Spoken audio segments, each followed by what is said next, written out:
Welcome back to chapter 2. I want to talk a little bit about the ending of that chapter, which is 5 principles of a discursive approach to organizations and identity. And for Becca and I, my co-author in the book, these were something that we thought were really important to kind of get out there and to put forth, as this is something that's really unique about looking at organizations and identity from a communication perspective. And I want to walk you through these. The first one is communications as constitutive. If you remember the story about the umpire and the third umpire saying they ain't nothing till I calls them, right? That notion of naming, that notion of communication as action is really important here. A discursive approach to organizations' identity sees communication as actually doing something, creating something. Right? It's constitutive of our social worlds. It creates our organizations. If you think about what makes an organization, it's not, there's buildings and offices and desks and all those kinds of things. But really, if you didn't have people interacting together, communicating together, those things would not be an organization. So it's really this communication that is fundamental for creating our organizations and for creating our identities. Number 2, identities as discursively constructed and mediated.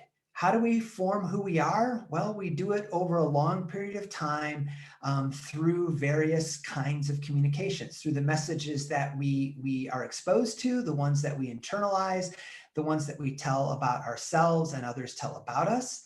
It's also mediated, meaning there are these times where we have conflicting parts of our identity, and we mediate that through other kinds of communication processes. Third, investigates the relationship between discourse and discourse. Remember, earlier in the chapter, we talked about little d discourse and big D discourse.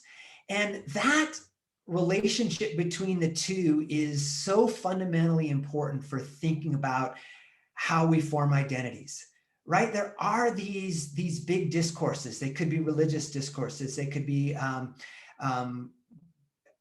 more like local kinds of discourses that say, this is a good identity. This is what a good person is. This is who you should be.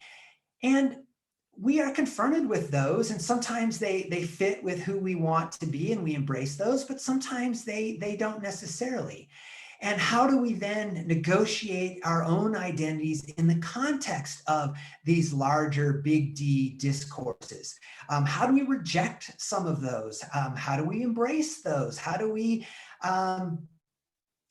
how maybe we do both at times? And this is all a communicative discursive process as we try to form our own identities in the context of these larger cultural discourses.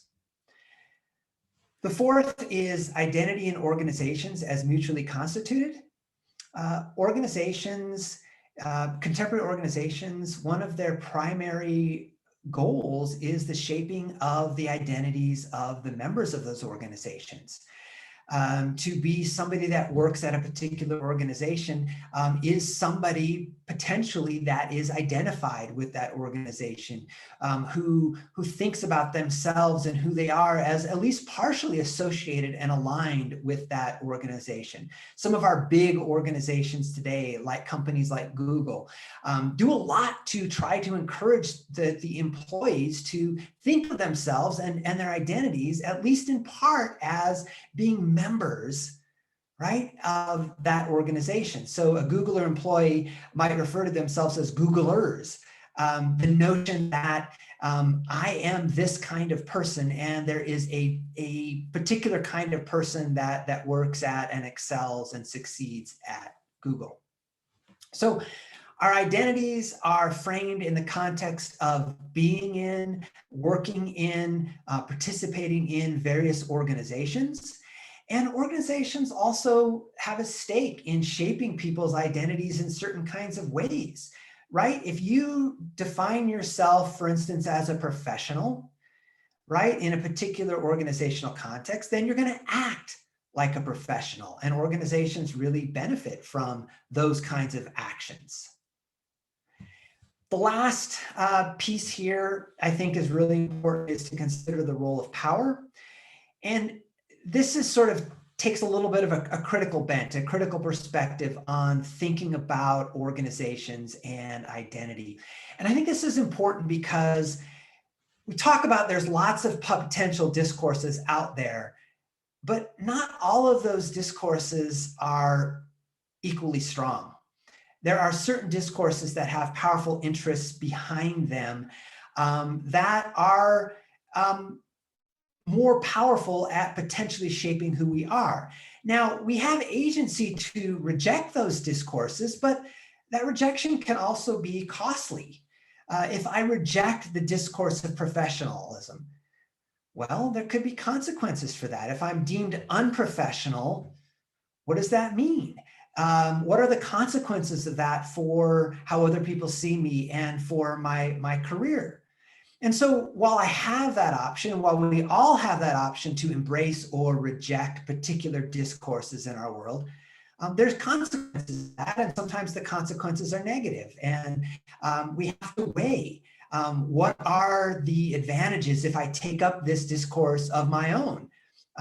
Can I do that? Do I want to be this? Is this who I see myself as? And so it's this constant play of trying to construct a self, but it's done in a world in which certain discourses have a lot of power. They have a lot of sway in our popular culture, and rejecting those potentially has negative consequences. So these are the 5 principles of a discursive approach to organizations and identity.